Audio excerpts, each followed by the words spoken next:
सो आज हम लोग एक न्यू सब्जेक्ट इकोनॉमिक्स को स्टार्ट करेंगे। क्लास 11 का इकोनॉमिक्स के बारे में हम लोग पढ़ने वाले हैं। सो ये उसके चैप्टर्स के पढ़ने से पहले हम लोग ये सब्जेक्ट जानते हैं कि ये इकोनॉमिक्स टर्म जो है कहाँ से आया है, ये होता क्या है। ओके, सो इसको ग्रीक वर्ड में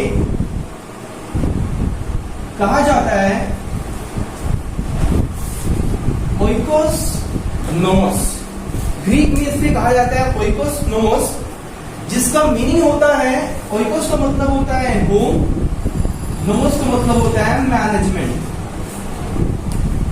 देखिए हम लोग ये चैप्टर को बुकिश लैंग्वेज में नहीं सीख रहे हैं, अभी बस बेसिक सीख रहे हैं कि रियल लाइफ में इकोनॉमिक्स रियल लाइफ का थिंग है, जो हम लोग रियल लाइफ में खरीदते हैं, कुछ बेचते हैं, कुछ उसी के बारे में स्टडी कर रहे हैं। तो होम मैनेजमेंट वर्ड से क्या समझ में आ रहा है? एक सब्जेक्ट है होम साइंस बोलिए, है ना, आर्ट्स में क्या होता है कि घर को कैसे चलाया जाता है, होम को कैसे मैनेज किया जाता है। मतलब कि हमारी मम्मी जो है, हम लोगों की मम्मी जो है वो एक इकोनॉमिस्ट है, जो इकोनॉमिक्स के बारे में पढ़ाई करता है, उसको इकोनॉमिस्ट बोलते हैं। हम लोग की सबकी मम्मी पता है क्या है? इकोनॉमिस्ट है। क्यों? क्योंकि वो घर को मैनेज करती है। अब क्या मीनिंग हुआ इसका, घर को मैनेज करना? मतलब कि पापा जो है कुछ कमाते हैं बाहर से, इकोनॉमिक एक्टिविटी करते हैं ना पापा। पापा जो है इकोनॉमिक एक्टिविटी करते हैं, मम्मी लोग भी करती है इकोनॉमिक एक्टिविटी बहुत की। अब कोई तो मम्मी होती है जो कि हाउस वाइफ होती है। पापा इकोनॉमिक एक्टिविटी करके आते हैं और वो जो सैलरी अर्न करते हैं, या अगर बिजनेसमैन है तो वो प्रॉफिट अर्न करते हैं, तो वो कमाते हैं, मान लीजिए आपका 30,000 रुपीज पर month. Just take an example, 30,000 rupees earn करते हैं और वो 30,000 में से पूरा तो स्पेंड नहीं कर देंगे ना। अब वो क्या करते हैं कि 15,000 रुपीज को वो जो है मम्मी के पास देते हैं, बोलते हैं कि ये मनी से तुमको होम मैनेजमेंट करना है। अब होम मैनेजमेंट का मतलब समझ में आ रहा है धीरे धीरे कि ये मनी को यूज करके तुमको घर का सारा खर्च को देखना है, एक्सपेंस को संभालना है। क्या एक्सपेंस होता है? बेसिकली हम लोगों का खाना, हम लोगों का क्लोथिंग, हम लोगों का एजुकेशन, राइट। स्कूल का फीस तो पापा पे कर देते हैं चलो, मगर ट्यूशन का फीस जो है मम्मी को पे करने का जिम्मेदारी मिल जाता है कि ये 15,000 से तुमको बच्चे लोगों का ट्यूशन का फीस, खाना और थोड़ा बहुत कपड़ा का जो है रिक्वायरमेंट्स को पूरा कर देना। अब मम्मी ये पैसा को लेकर के मैनेजमेंट करती है कि कितना रुपए को, 15,000 में से कितना रुपए को खाना में खर्च किया जाए, कितना को क्लोथिंग में, कितना को फीस में। पूरा मंथ जो है ये मनी को चलाना है। अब कैसे करें? अगर मंथ के बीच में खत्म हो जाएगा तो और मिलने वाला नहीं है। तो हमारी मम्मी जो है इसे बहुत सोच समझ के सब ये जो मनी है इसको इस तरीके से एलोकेट करती है। एलोकेट करना मतलब डिस्ट्रीब्यूट करना। मनी को डिस्ट्रीब्यूट करती है कि कितना रुपया खर्च करेंगे फूड में, कितना रुपया खर्च करेंगे। मान लीजिए फूड में जो है मम्मी 6,000 रुपया खर्च कर देती है मंथ में। क्लोथिंग में हम लोगों का जो है लग जाता है आपका 4,000 रुपीज। अब बचा फीस के लिए 5,000 रुपया। अब मान लीजिए कि आप लोग 3 भाई, ये मम्मी पापा का 3 बच्चा है, मान लीजिए कि 2 बेटा है और 1 बेटी है। ओके, अब ये 5,000 रुपए में से तीनों का फीस पे करना है। देख रहे हो किस तरीके से मैनेज हो रहा है मनी को। अब समझ लो कि ये जो 2 बेटा है बिल्कुल बदमाश है, मतलब कि ये लोग रिजल्ट में 50% मार्क्स लाता है, और ये जो डॉटर है ये 91% मार्क्स लाती है। ठीक है, अब मतलब कि मम्मी जो है, देखी मेरे पास पैसा तो लिमिटेड है, 5,000 रुपया, तीनों का फीस अगर हम पे करेंगे मिला करके जो आएगा 5,000, हर एक का फीस का प्राइस है 5,000 रुपया, टोटल तीनों का कितना आ जाएगा? 15,000 रुपीज। तो बचा नहीं है, खर्च हो गया है, खाना में खर्च हो गया है, कपड़ा में। अब 15,000 तो नहीं बचा है, 5,000 बचा है। इसको पढ़ाए, इसे पढ़ाए या फिर इसे पढ़ाए? मम्मी बोली कि अकलमंदी से सोचती हूँ, अगर ये लोग के ऊपर इन्वेस्ट की तो मेरा पैसा वेस्ट होने वाला है, मगर यहाँ पे इन्वेस्टमेंट अगर किए तो मुझे कुछ फायदा हो रहा है कि ये अच्छा पढ़ती है। ये लोगों के ऊपर इन्वेस्ट करके कोई फायदा नहीं है, सिर्फ ये लोग पढ़ने में कोई इंटरेस्ट है नहीं। जो स्कूल में होगा पढ़ेगा, खुद से पढ़ के जितना मार्क्स नहीं आता 50% होगा, बढ़ेगा और नहीं बढ़ेगा। तो आदमी लोग जब कुछ एक्सपेंस को मतलब बेयर करता है, ध्यान में रखता है कि उसे मैक्सिमम सेटिस्फैक्शन कहां से मिल रहा है। ओके, जहां पे उसे मैक्सिमम सेटिस्फैक्शन मिलता है वहीं पे वो अपना एक्सपेंस को एलोकेट करता है। यही है इकोनॉमिक्स। हम लोग की सबकी मम्मी इकोनॉमिक्स है ना, सिंपल रियल लाइफ का थिंग। सो इकोनॉमिक्स इसी कहा जाता है कि किस तरीके से मैनेजमेंट होता है। ये हम लोग एक फैमिली, छोटा सा फैमिली के बारे में स्टडी किए हैं। अब हम लोग जो पढ़ेंगे पूरा वर्ल्ड, पूरे देश के बारे में, नेशन के बारे में, पूरा इकोनॉमी के बारे में, तो इसी का बस वो ब्रॉड वर्जन होगा। अभी लोग बस नैरो में सीखे हैं, मीनिंग क्लियर हो गया कि इकोनॉमिक्स होता क्या है, राइट। तो ये होता है इकोनॉमिक्स। तो हम लोगों को यहां पर से कुछ सीखने को मिला। क्या सीखने को मिला कि जो रिसोर्स है मम्मी के पास, ये क्या है, मनी क्या है, एक रिसोर्स है ना। रिसोर्स किसे कहते हैं हम लोग, कैपिटल को रिसोर्स कहा जाता है। जो कैपिटल होता है उसी को रिसोर्स बोलते हैं। इसको हम लोग फैक्टर्स ऑफ प्रोडक्शन भी बोलते हैं। ये रिसोर्स क्या होता है, रिसोर्स की हेल्प से कुछ प्रोडक्टिव चीज किया जाता है, कुछ मिलता है, कुछ प्रोड्यूस किया जाता है। एक बिजनेसमैन ये कैपिटल मनी से कुछ प्रोड्यूस करता है। सिमिलरली मम्मी जो यूज करती है उनका जो है नीड्स पूरा हो रहा है। तो यहाँ पे रिसोर्स जो है वो क्या बहुत ज्यादा है, खत्म नहीं होगा, खत्म हो जाएगा ना। तो लोग क्या बोलते हैं कि रिसोर्स जो है वो लिमिटेड है, लिमिटेड रिसोर्स। ये एक हम लोगों का क्या बन गया, प्रॉब्लम। जो हम लोग फ्यूचर में इकोनॉमिक्स के बारे में पढ़ेंगे ना, तो हम लोग आएंगे problems, basic problems of economy. वहां पे हम लोग सीखेंगे कि एक प्रॉब्लम जो होता है इकोनॉमी का, कि यहाँ पे रिसोर्स जो होता है वो लिमिटेड होता है इंसान के पास, और इंसान का जो वांट्स होता है, वांट्स जो होता है वो अनलिमिटेड होता है। मतलब कि एक वांट खत्म होगा कि नहीं, दूसरा क्रॉप अप कर जाएगा। जैसे कि मान लीजिए फूड है, क्लोथिंग है, एजुकेशन है, ये सब तो मैंने बेसिक नीड लिख दिया। इसके अपार्ट मान लीजिए ये बेटा को अगर कहीं घूमने जाना है, मम्मी को बोला मम्मी 200 रुपीज दीजिए, मुझे जाना है फ्रेंड के साथ मूवी देखने के लिए, मम्मी दे पाएगी, नहीं दे पाएगी, क्योंकि उनका जो है जो रिसोर्स है वो लिमिटेड है। यही सब चीज में खर्च हो जा रहे हैं। अगर मान लो कि तुमको आइसक्रीम खाना है, दे पाएगी, बोलेगी नहीं, खाना में खत्म हो गया। ऐसा प्रॉब्लम होता है, हम लोग देखते हैं। कोई भी इकोनॉमी में रिसोर्स अनलिमिटेड नहीं पाया जाता है। होता है कोई डेवलप, कोई अंडर डेवलप, कोई डेवलपिंग, मगर हाँ हर कोई के पास रिसोर्स जो है वो लिमिटेड ही होता है। भले किसी के पास ज्यादा, किसी के पास कम, मगर हाँ होता तो भी लिमिटेड है। लिमिटेड का मतलब at a certain point of time वो खत्म हो जाएगा, एंड हो जाएगा, if we use it, if we do not use it properly. So we have to allocate the resource in a proper manner so that we can bring out maximum satisfaction from it. So इसी को हम लोग economics कहते हैं। और यहाँ पे तीन टर्म से इकोनॉमिक घिरा हुआ है कि हमारे पास जो रिसोर्स होता है वो लिमिटेड होता है। लिमिटेड को हम लोग एक और टर्म है यहाँ पे, इसको हम लोग स्कार्स भी कहते हैं। स्कार्स या स्कार्सिटी हम लोग को सुनने को मिलेगा, मगर हमारा वांट जो होता है अनलिमिटेड होता है। और हम लोग का ये जो रिसोर्स होता है इसका ऑल्टरनेटिव यूज होता है। रिसोर्स का ऑल्टरनेटिव यूज होता है, दैट मीन्स के ये रिसोर्स का ऑल्टरनेटिव यूज होता है। इसका मतलब ये है कि ये रिसोर्स को हम लोग कई जगह में इस्तेमाल कर सकते हैं। अगर ये मनी को हम लोग खाना में नहीं लगाए, खाना में अगर कम लगाए, तो वो पैसा बचा हुआ जो है इसको कहीं और यूज कर सकते हैं। अगर खाना को कम कर दिए तो हम लोग अपना एंटरटेनमेंट कर सकते हैं। अगर क्लोथिंग को थोड़ा कम कर दिए तो आइसक्रीम खा सकते हैं। पढ़े नहीं अगर तो पैसे से कुछ और कर सकते हैं। तो जो भी रिसोर्स होता है वो उसका बहुत सारा यूज होता है। तो हम लोग वही जगह में पैसों को यूज करते हैं जहां से हम लोगों को मैक्सिमम सेटिस्फैक्शन मिलता है। आए बात समझ में? तो इकोनॉमिक यही सब चीज से घिरा हुआ है, this term and this term. आए बात समझ में? तो फादर ने इकोनॉमिक एक्टिविटी कमाया, इकोनॉमिक एक्टिविटी यहाँ पे किया क्योंकि ये इकोनॉमिक्स है ना, so that is why it is related to economic activity.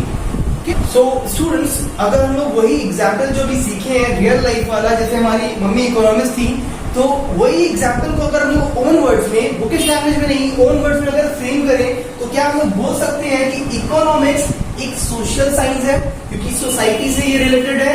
Society में रहने वाले लोग क्या डिसीजन लेते हैं कि कितना रुपए कहाँ खर्च करना है, उसी के बारे में सोसाइटी से रिलेटेड है, इसलिए सोशल साइंस कहा गया है। That studies the economic activity. Obviously बात है, ये इकोनॉमिक्स है तो इकोनॉमिक एक्टिविटी डील करेगा। अभी इकोनॉमिक एक्टिविटी क्या होता है? इकोनॉमिक एक्टिविटी ह्यूमन एक्टिविटी का एक पार्ट होता है। इंसान लोग बहुत सारे एक्टिविटीज करता है, किसी से वो पैसा अर्न करता है, जिसको हम लोग बोलते हैं इकोनॉमिक एक्टिविटी। मगर कुछ ऐसा भी एक्टिविटी ह्यूमन बीइंग करता है जिससे वो पैसा अर्न नहीं करता है, वो अपने पर्सनल सेटिस्फैक्शन के लिए करता है, जैसे कि गरीब को भीख दे दिया या प्रे कर लिया, ये सब अपने पर्सनल सेटिस्फैक्शन के लिए होता है। मम्मी मेरे लिए खाना बना दी तो वो मन से मनी नहीं चार्ज करती है। तो यहाँ पे जब लोग पढ़ेंगे इकोनॉमिक्स, नॉन इकोनॉमिक एक्टिविटी को कंसीडर नहीं करना है। क्या कंसीडर करना है? It studies only the economic activity जिससे हम लोग मनी अर्न कर सकते हैं। आया बात समझ में? और ये मनी अर्न करके किस तरीके से हम लोग उसको यूज करते हैं, how to use that money. अब क्यों यूज करते हैं? For our satisfaction. जहां भी मनी को, अपना रिसोर्स को यूज करते हैं अपने सेटिस्फैक्शन को फुलफिल करने के लिए। That deals with the basic problem of scarcity। ये इकोनॉमिक्स का हमारे सोसाइटी का, या बोल लीजिए हमारे सोसाइटी का या हमारे इकोनॉमी का, कोई भी इकोनॉमी बोल लीजिए, हमारी इकोनॉमी का प्रॉब्लम है स्कैर्सिटी। स्कैर्सिटी का मतलब क्या होता है? लिमिटेड। स्कैर्सिटी का मीनिंग होता है लिमिटेड। क्या लिमिटेड होता है भाई? रिसोर्सेज लिमिटेड होता है। कोई भी रिसोर्स मान लीजिए, मनी लिमिटेड है, टाइम लिमिटेड है, would is also resource, would भी लिमिटेड है। ओके, सो जो भी चीज प्रोडक्टिव यूज में हम लोग लगा सकते हैं उसे हम लोग रिसोर्स कहते हैं, और वो लिमिटेड है। But the resource are limited, जो मैंने अभी लिखा, okay? And our wants are unlimited. Unlimited मतलब never ending, कभी भी वो अंत नहीं है हमारे wants का। भले हमारे पास पैसा कम है, टाइम कम है, मगर हम लोग करना बहुत कुछ है ना? एग्जाम आने में एक मंथ बाकी है, सिलेबस बहुत बचा हुआ है, रिसोर्स कम है, लाइफ एक ही लाइफ है, करना बहुत कुछ है, बहुत ड्रीम्स है। एक डॉक्टर भी बनना है, इंजीनियर भी बनना है, भाई एक लाइफ है, एक ही चीज बन पाओ। दूसरा बनने के लिए तुमको एक और जन्म लेना पड़ेगा। सो हमारे पास जो रिसोर्स होते हैं, मान लीजिए कि फॉर एग्जाम्पल देखे थे, एक फैमिली का देखे थे कि मम्मी कैसे एलोकेट करती है रिसोर्स, राइट? सिमिलरली अगर आप पूरा दुनिया का ये चीज देखिएगा, मान लीजिए दुनिया से छोड़िए, हम खाली एक कंट्री के बारे में बात कर रहे हैं, हमारा देश इंडिया, ओके? यहाँ पर भी जो रिसोर्स होता है लिमिटेड होता है। एक रिसोर्स ले लेते हैं, फॉर एग्जाम्पल मान लेते हैं वुड। वुड जो प्रोड्यूस होता है कंट्री में लिमिटेड होता है ना, पर इसका ये वुड क्या हो गया? हमारा रिसोर्स हो गया। ये रिसोर्स क्या बहुत ज्यादा पाया जाता है? नहीं, रिसोर्स क्या होता है? लिमिटेड होता है। ठीक है, अभी हम लोग जो है पहले छोटा टर्म में सीखे थे, अब इसी को थोड़ा ब्रॉड कर रहे हैं, फिर और ब्रॉड करेंगे। ठीक है, धीरे धीरे करके स्टेप बाय स्टेप इकोनॉमिक्स को हम लोग इजी बना देंगे। सो ये रिसोर्स है हमारा लिमिटेड, मगर ये रिसोर्स का बहुत सारा ऑल्टरनेटिव यूज है। मैंने कहा था ना, रिसोर्स का ऑल्टरनेटिव यूज होता है। क्या यूज होता है? या तो यही वुड से हम लोग जो है फर्नीचर प्रिपेयर कर सकते हैं, या तो हम लोग इसे जो है फायरवुड की तरह इसे जला सकते हैं, या तो इससे हम लोग जो है वुड से पेंसिल भी बनता है। वुड से कितने ही सारा चीज बन जाता है ना, बहुत सारे। तो 3 ही एग्जाम्पल दिए हैं, वुड का बहुत सारा यूज होता है। अब मान लो कि हम लोग जो है तो इसको मिटा देते हैं, 2 ही रखते हैं फॉर सिंपलिसिटी, ताकि हम लोगों को कॉन्सेप्ट इजीली समझ में आ जाए। सिंपल रखते हैं, फर्नीचर एंड फायरवुड।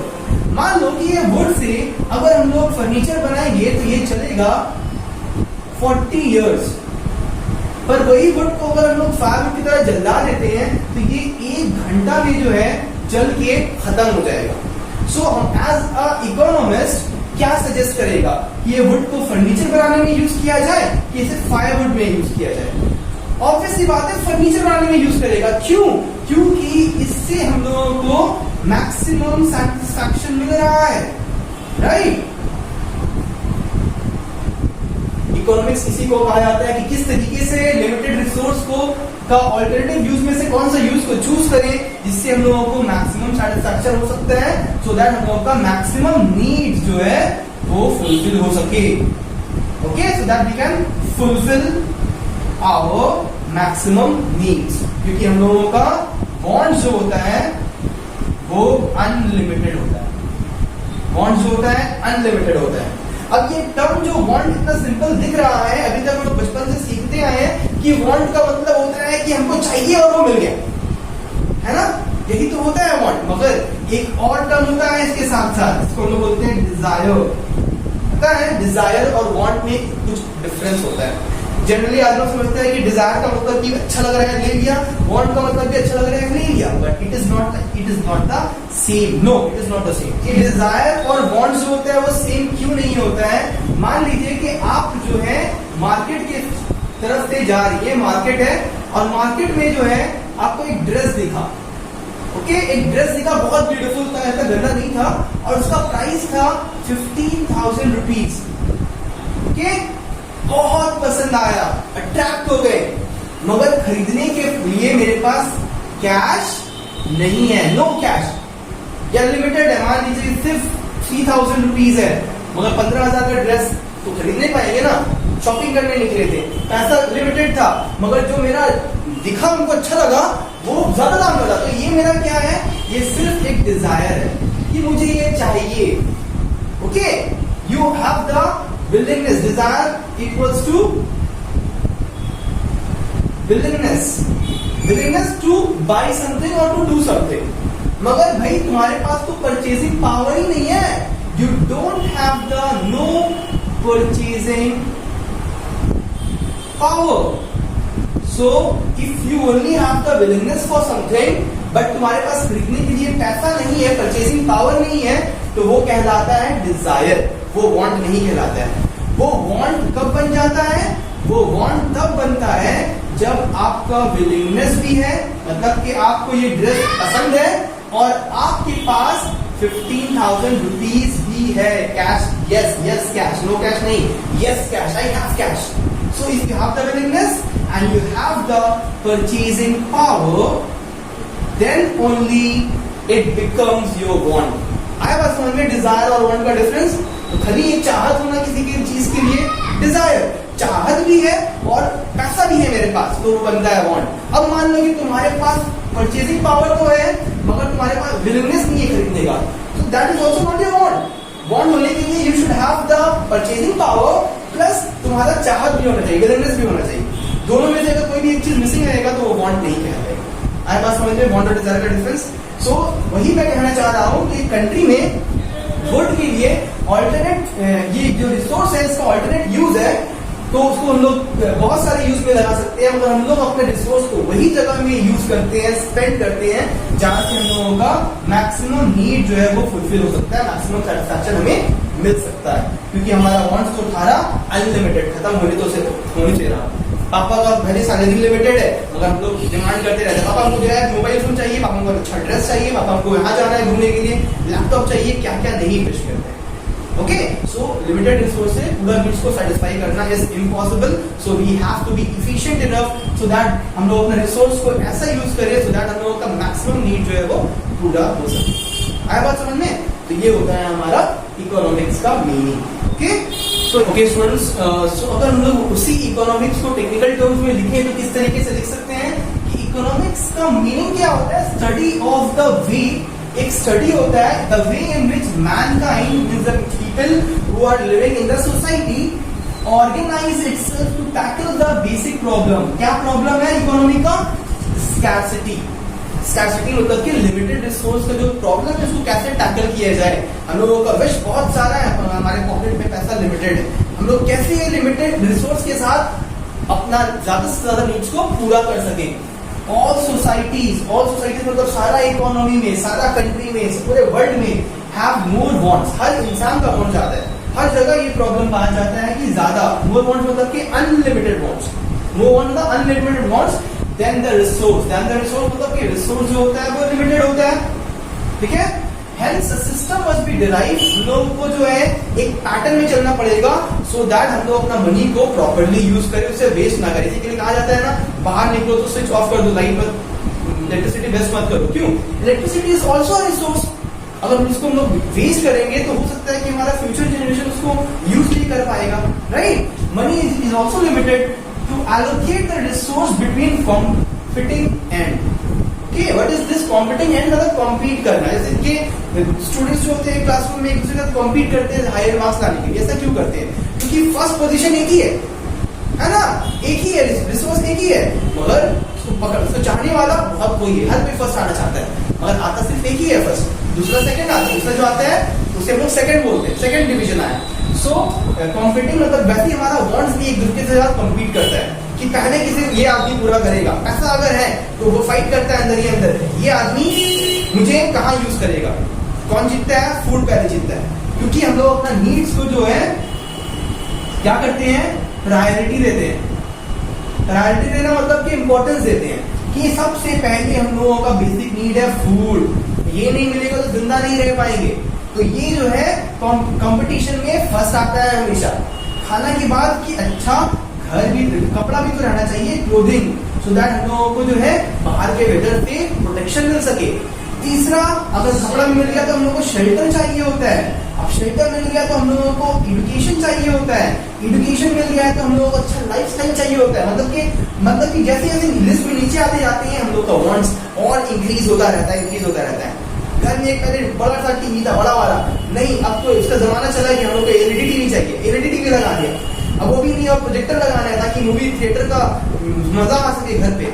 तो ऐसा आदमियों का नीड्स होता है। तो आदमी अपना नीड्स को प्रायोरिटी लिस्ट में इस तरीके से फ्रेम करता है कि सबसे टॉप में कौन सा नीड होता है, जो कि सबसे अर्जेंट नीड है। The most urgent need will come on the front end the less urgent need will follow that need, नीचे आता जाएगा।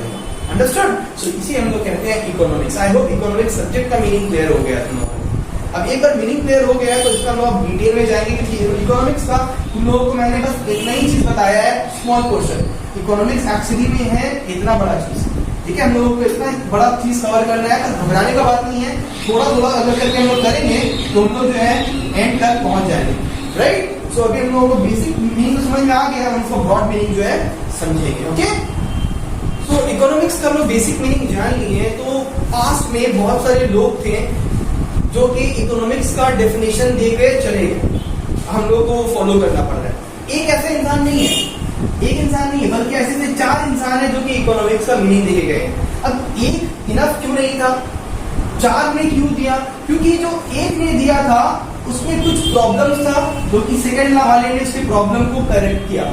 फिर इसमें भी कुछ प्रॉब्लम को तो थर्ड वाले ने इसका प्रॉब्लम को करेक्ट किया।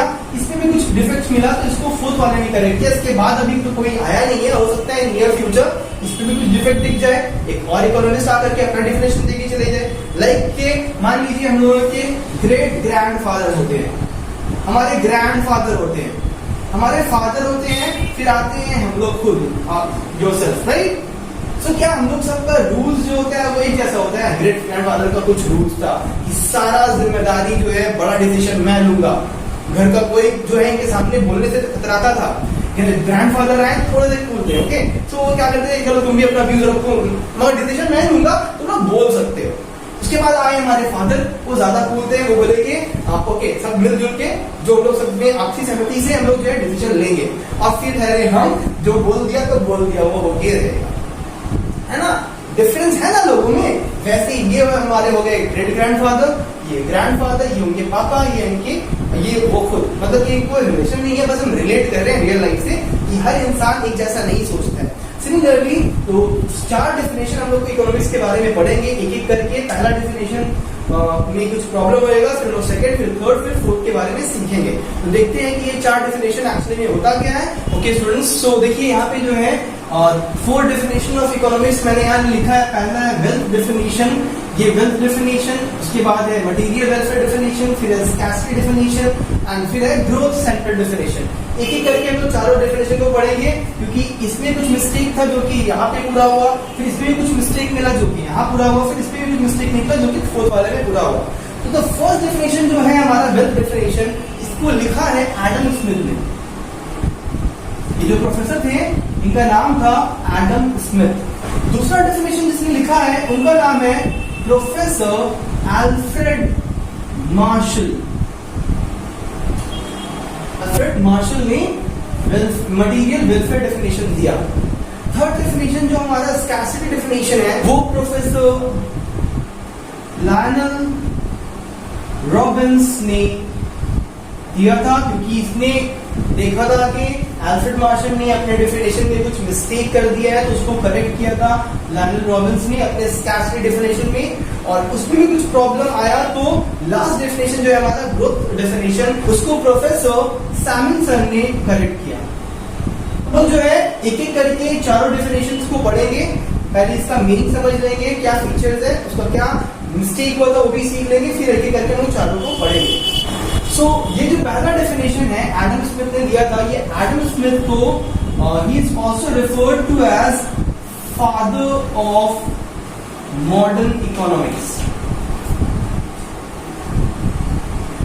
सो इन्होंने अपने इकोनॉमिक्स के डेफिनेशन में क्या कहा है, इन्होंने कहा है कि the study of nature and causes of nation wealth. Nation मतलब कि एक कंट्री का वेल्थ के बारे में, कैसे वेल्थ को क्रिएट किया जाएगा, उसका कॉज क्या होगा, मतलब कि इनका मेन जो डेफिनेशन का मीनिंग है वो वेल्थ क्रिएशन के सराउंड करता है। मतलब कि ये बस ध्यान दिए कि कैसे वेल्थ को कमाया जाता है। वो क्या बोले कि एक कंट्री में जितना वेल्थ रहता है, जो वेल्दियर द नेशन इज, जितना एक नेशन वेल्दी है वहां का सिटीजन उतना हैप्पी होगा। मतलब कि वो एक इंसान का हैप्पीनेस को वेल्थ से कंपेयर किए, बोले कि वेल्थ अगर ज्यादा है तो हैप्पीनेस ज्यादा होगा, अगर वेल्थ कम है तो वहां पे खुशहाली नहीं होगा, हैप्पीनेस का कमी होगा। मतलब कि वो हैप्पीनेस को मेजर किए हैं पैसा से। वेल्थ क्या होता है, वेल्थ पैसा, राइट। तो ये वेल्थ को कैसे प्रोड्यूस किया जाता है, वेल्थ कैसे क्रिएट किया जाता है, इकोनॉमिक एक्टिविटी क्रिएट करके, राइट। इकोनॉमिक एक्टिविटी का मतलब तो तुम लोग को बताए हैं कि यहाँ की इकोनॉमिक एक्टिविटी में क्या होता है, production, distribution and exchange of goods and services. मतलब कि गुड्स, यहाँ पे वो गुड बचपन में जो सीखते हैं कि अच्छा मार्क्स आया गुड मिल गया, वो गुड नहीं। यहाँ पे गुड का मतलब होता है कोई कमोडिटी, कोई प्रोडक्ट, ओके, जिसको हम लोग कंज्यूम कर सके। और सर्विस जो है वो इनटैंजिबल थिंग होते हैं, जैसे कि मैं आपको पढ़ा रहा हूँ, मैं सर्विस दे रहा हूँ, इनटैंजिबल थिंग। तो इकोनॉमिक एक्टिविटी का मतलब होता है कि एक नेशन में कितना गुड्स का प्रोडक्शन या सर्विस का प्रोडक्शन हो रहा है और उसको डिस्ट्रीब्यूट किया जा रहा है उस तक, कंज्यूमर तक, ताकि वो लोग जो है उसको कंज्यूम करके अपना वांट्स को पूरा कर सके। उसके बदले में उसको पेमेंट करना पड़ता है, राइट। इसी के लिए क्या कहा जाता है, production, distribution and exchange of goods and service for some consideration. वो कंसिडरेशन क्या होता है, मनी, राइट। सो ये जो एडम स्मिथ है वो वेल्थ क्रिएट करने में जो है ज्यादा फोकस था उनका। वेल्थ, मान लीजिए कि एक कंट्री है, एक कुछ प्रोडक्ट मान लेते हैं, गुड में मानते हैं गोल्ड। गोल्ड कहाँ प्रोड्यूस होता है ज्यादा, अफ्रीका में। सिमिलरली ऑयल कहाँ प्रोड्यूस होता है, ऑयल सऊदी अरेबिया में, राइट। सो ये सब जो है कंट्री का वेल्थ क्रिएशन करने का जरिया है, कॉज है। एडम स्मिथ इसी चीज पे ध्यान देते हैं कि कैसे वेल्थ को बढ़ाया जाए, क्योंकि जितना ज्यादा वेल्दी एक नेशन होगा, wealthier the nation, happier will be it's citizen. एक कंट्री जितना, एक नेशन मतलब कंट्री, एक नेशन जितना वेल्दी होगा, जितना वेल्दियर होगा, वहां के सिटीजन उतनी हैप्पियर होंगे। अगर शॉर्ट टर्म में लिया जाए तो बोला जाएगा कि जिस फैमिली में ज्यादा इनकम होगा वहां के लोग ज्यादा खुश होंगे। मगर क्या ये सही था? अब बात ये तो बोलकर चला गया, इसी के लिए तो इसके बाद आया हमारा क्या, वेल्थ के बाद मटेरियल वेल्थ डेफिनेशन। कौन दिया? अल्फ्रेड मार्शल ने दिया। अल्फ्रेड मार्शल ने इसको बोला कि नहीं, कि ये खाली वेल्थ के ऊपर जो वेल्थ सेंटर्ड हो, ये गलत बात है। अगर हम लोग सोच रहे आपस में तो क्या सिर्फ वेल्थ ही सब कुछ होता है और कुछ नहीं होता है? होता है, बहुत कुछ होता है। आदमी खाली वेल्थ, पैसा से ही खुशी नहीं ढूंढ सकता है, और बहुत सारा चीज होता है, फ्रेंड्स होते हैं। हमको तो अच्छा लगता है फ्रेंडों के साथ घूमना, पार्टी करना, है कि नहीं? मतलब कि वो उसमें तो पैसा नहीं लग रहा है, मतलब बस टाइम स्पेंड कर रहे हैं किसी के साथ, तो वो भी अच्छा लगता है। तो पैसा ही सब कुछ नहीं होता है। तो यही जो मिस्टेक था एडम स्मिथ के डेफिनेशन में, इसी को सॉल्व करने के लिए हमारा next definition material welfare definition जो है आया, जो कि अल्फ्रेड मार्शल ने दिया। ओके, सो इसका मीनिंग क्लियर हो गया है।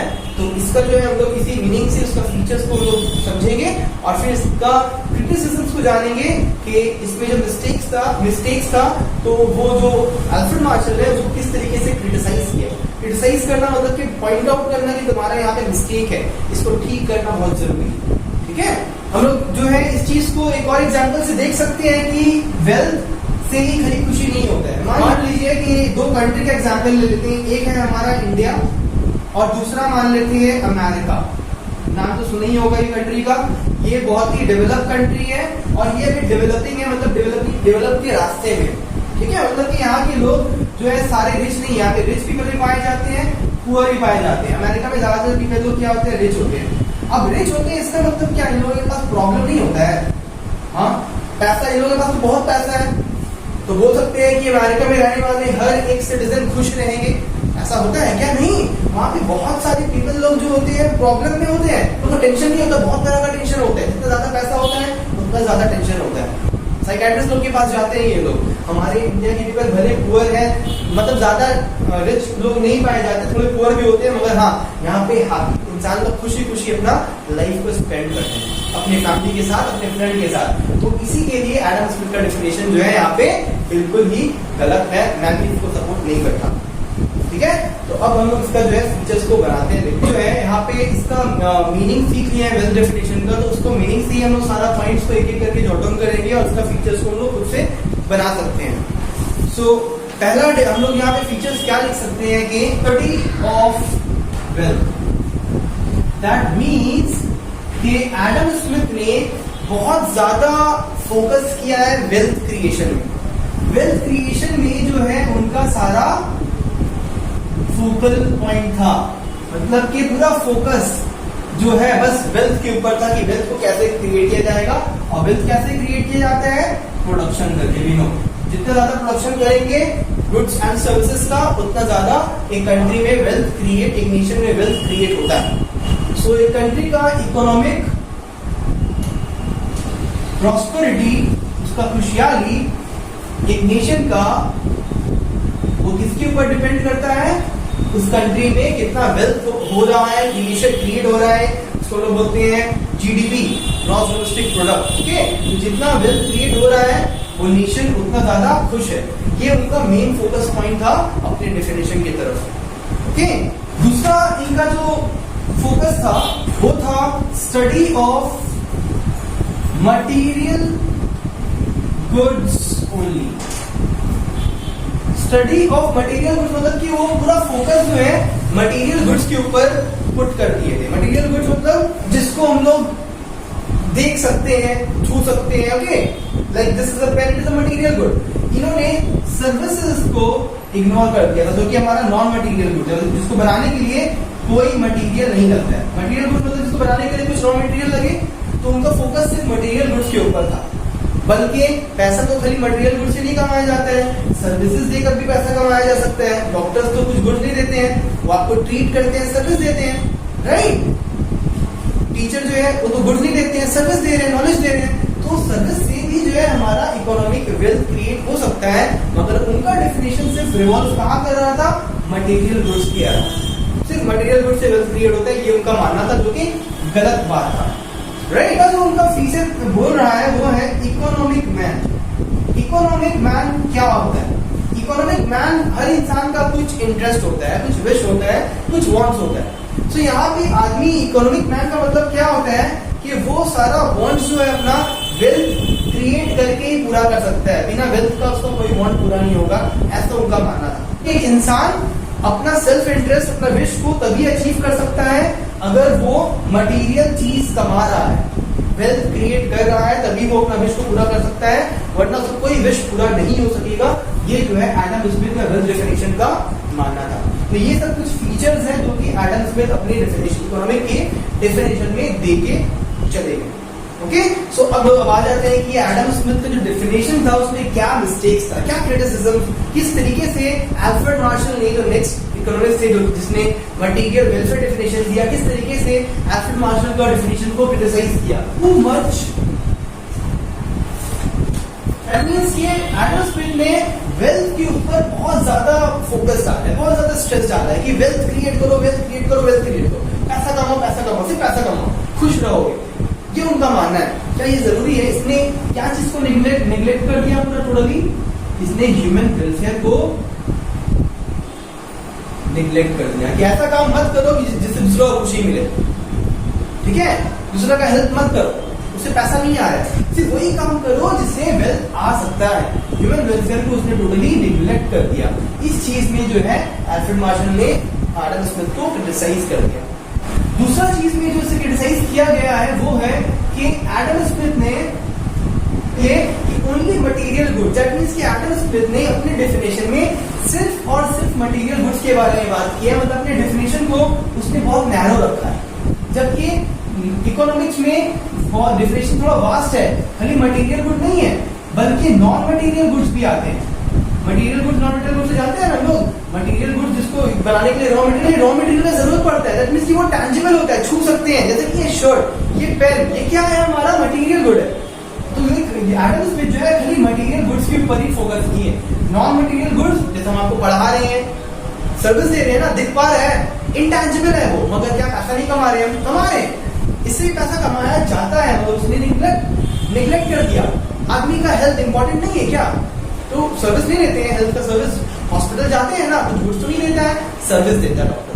सो ये सब होता है नॉन मटेरियल गुड्स जो कि इनटैंजिबल होता है। सो इनटैंजिबल गुड्स को उसने निगलेक्ट कर दिया, और जो मटेरियल गुड्स था मतलब कि टैंजिबल गुड्स था उसको जो है एडम स्मिथ ने खाली ध्यान दिया है, निगलेक्टिंग द इनटैंजिबल गुड्स।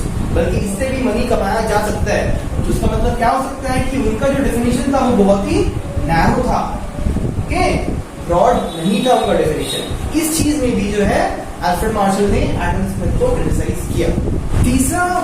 तीसरा पॉइंट में जो अल्फ्रेड मार्शल ने जो क्रिटिसाइज किया एडम स्मिथ को, वो है कि इनका ज्यादा फोकस किसके ऊपर था, इकोनॉमिक मैन के ऊपर। इकोनॉमिक मैन कौन होते हैं, जो कि अपना सारा इंटरेस्ट, अपना सारा विश को किससे पूरा करते हैं, वेल्थ से, अपना सारा, उनका सारा विश वेल्थ से ही पूरा होता है, ये मानना था एडम स्मिथ का। जबकि ऐसे नहीं होता है, फैमिली भी होते हैं, उनके साथ टाइम स्पेंड करके हम लोगों को खुशी मिलता है, प्यार मिलता है, राइट, फ्रेंड्स लोग के साथ हमको जो है खुशी मिलता है, जो है अपना फैमिली क्या भी रिलेटिव का वेडिंग अटेंड करके खुशी मिलता है, कि वहां जाके लोग से मिलते हैं, खुशी मिलता है, ठीक है। मगर उनका मानना था कि लोग को सिर्फ और सिर्फ काम करना चाहिए, ऐसा काम जिससे वो वेल्थ क्रिएट कर सके। उनका सारा फोकस घूम फिर के कहाँ आ रहा है, पैसा कमाने, money is Honey, that is उनका मानना था, दैट इज ओनली थिंग। बहुत छोटा सोचता उनका, सिर्फ पैसा पैसा और कुछ नहीं। पैसा कमाते कमाते वो चले गए ऊपर, फिर पैसा कुछ काम नहीं आया उनका। ये था उनका गलती अपने डेफिनेशन में। इन्होंने ये भी ध्यान नहीं दिया था कि नेशन का रिसोर्स जो है वो लिमिटेड है, स्कार्क है, ये सब चीज में भी ध्यान नहीं दिया उन्होंने। तो बहुत सारा चीज था जो एडम स्मिथ ने इग्नोर किया था, जिसकी वजह से बहुत सारे इकोनॉमिस्ट, मतलब कि नेक्स्ट इकोनॉमिस्ट जो कि हमारे पढ़ेंगे हम अल्फ्रेड मार्शल के बारे में, उन्होंने क्रिटिसाइज किया। ठीक, सो आज क्लास हम लोग यहाँ पे एंड कर देते हैं। नेक्स्ट क्लास में हम लोग जो है नेक्स्ट डेफिनेशन, जो कि हमारा मटेरियल वेलफेयर डेफिनेशन है, जो कि प्रोफेसर अल्फ्रेड मार्शल ने दिया है, उसके बारे में पढ़ेंगे, फिर देखेंगे कि उसमें क्या गलती था, नेक्स्ट इकोनॉमिस्ट ने किस तरीके से उसे क्रिटिसाइज किया। ओके स्टूडेंट्स, सो यहाँ तक आज हम लोग रहते थे। Thank you. सो स्टूडेंट्स आज की वीडियो में इतना ही। समझ में आ अगर गया, आपको वीडियो पसंद आया हो तो वीडियो को लाइक कर दिया है, कमेंट आप लोग अब और स्ट्रांग अपने हो चुके फ्रेंड्स हैं। के साथ शेयर अब नेक्स्ट करना ना क्लास में हम भूलें। लोग जर्नल शुरू चैनल को करेंगे और सब्सक्राइब कर लें आप सो दैट लोगों के आपके लिए पास जर्नल लेटेस्ट इतना वीडियोस ईजी हो का जाएगा नोटिफिकेशन कि आप आता लोग रहे। उसे आराम से थैंक्स फॉर कर वाचिंग दिस लीजिएगा। वीडियो। सो आज के लिए इतना ही।